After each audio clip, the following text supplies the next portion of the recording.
நீங்கள் இப்போது என்ன செய்து கொண்டிருக்கிறீர்கள்? யாருக்கும் தெரியாது என்று நினைத்து ஏதேனும் தவறு செய்கிறீர்களா? அல்லது யாருமே பார்க்கவில்லையே என்று ஒருவருக்கு உதவி செய்கிறீர்களா? கவலைப்படாதீர்கள்.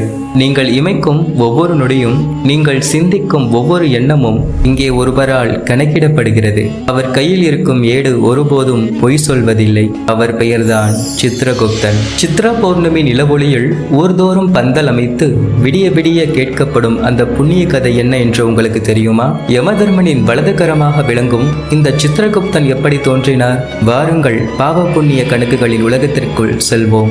உலகத்தை ஆளும் சிவபெருமானின் ஆணைப்படி பார்வதி தேவி ஒருமுறை ஒரு தங்க பலகையில் ஒரு அழகான ஆடவனின் உருவத்தை சித்திரமாக வரைந்தார். அந்த சித்திரத்தின் அழகில் மயங்கிய தேவி சிவபெருமானிடம் இந்த சித்திரத்திற்கு உயிர் கொடுத்தால் எப்படி இருக்கும் என்று கேள்வி கேட்டார். சிவனும் புன்னகையோடு மந்திர உபதேசம் செய்து அந்த சித்திரத்திற்கு உயிர் கொடுத்தார். சித்திரத்தில் இருந்து தோன்றியதால் அவர் சித்ரகுப்தன் என்று அழைக்கப்பட்டார். அன்று முதல் அண்ட சராசரத்தில் உள்ள அனைவரின் பாவ கணக்குகளையும் எழுதும் பொறுப்பு அவருக்கு வழங்கப்பட்டது. சித்திரகுப்தருக்கு 4 வரலாறுகள் சொல்லப்படுகிறது. அதில் 2வது வரலாற்றை இப்போது பார்க்கலாம். யமதர்ம ராஜாவுக்கு உதவி செய்ய ஒரு புத்திசாலியான உதவியாளர் தேவைப்பட்டது. இதற்காக பிரம்மா சூரிய பகவானுக்குள் ஒரு அக்னியை தோற்றுவித்தார். அப்போது வானில் தோன்றிய 7 வண்ண வானவில்லை ஒரு பெண்ணாக உருமாற்றினார் பிரம்மா. அவளுக்கு நீலாதேவி என்று பெயர். சூரியனுக்கும் நீலாதேவிக்கும் சித்திரை மாத பௌர்ணமி நாளில் ஒரு புத்திரன் பிறந்தார். ஆச்சரியம் என்னவென்றால் அந்த பிள்ளை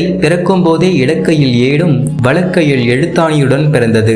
அவர்தான் சித்ரகுப்தன். வானவில்லின் மகனாக பிறந்ததால் இவருக்கு இன்னும் பல வண்ண ஆடைகள் சாத்தப்படுகின்றன. ஒருமுறை சித்ரகுப்தர் காஞ்சியில் சிவபெருமானை நோக்கி கடும் தவம் புரிந்து சகல சித்திகளையும் பெற்றார். தனது சக்தியால் பிரம்மனை போலவே படைப்பு தொழிலை செய்ய ஆரம்பித்தார். இதை கண்டு தேவர்கள் அஞ்சினார்கள். உடனே சூரிய பகவான் தலையிட்டு, மகனே, படைப்பது பிரம்மனின் வேலை.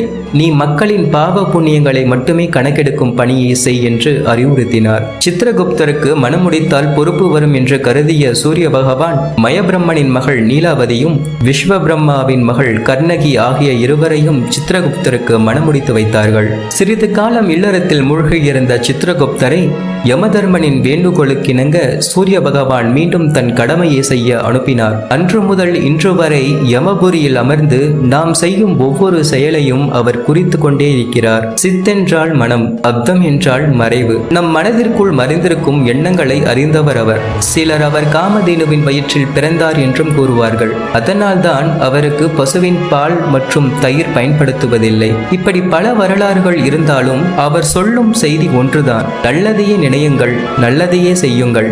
ஒவ்வொரு ஆண்டும் சித்ரா பௌர்ணமி அன்று விடிய விடிய இந்த கதையை கேட்பதும் நம் வாழ்க்கை பாதையை நல்வழிப்படுத்தவே. நீங்கள் செய்யும் ஒவ்வொரு சிறு உதவியும் சித்ரகுப்தனின் ஏட்டில் புண்ணியமாக பதியப்படும். இந்த தகவலை மற்றவர்களுக்கும் பகிர்ந்து அவர்களது புண்ணிய கணக்கையும் கூட்ட உதவுங்கள். மீண்டும் ஒரு ஆன்மீக தகவலுடன் சந்திப்போம்.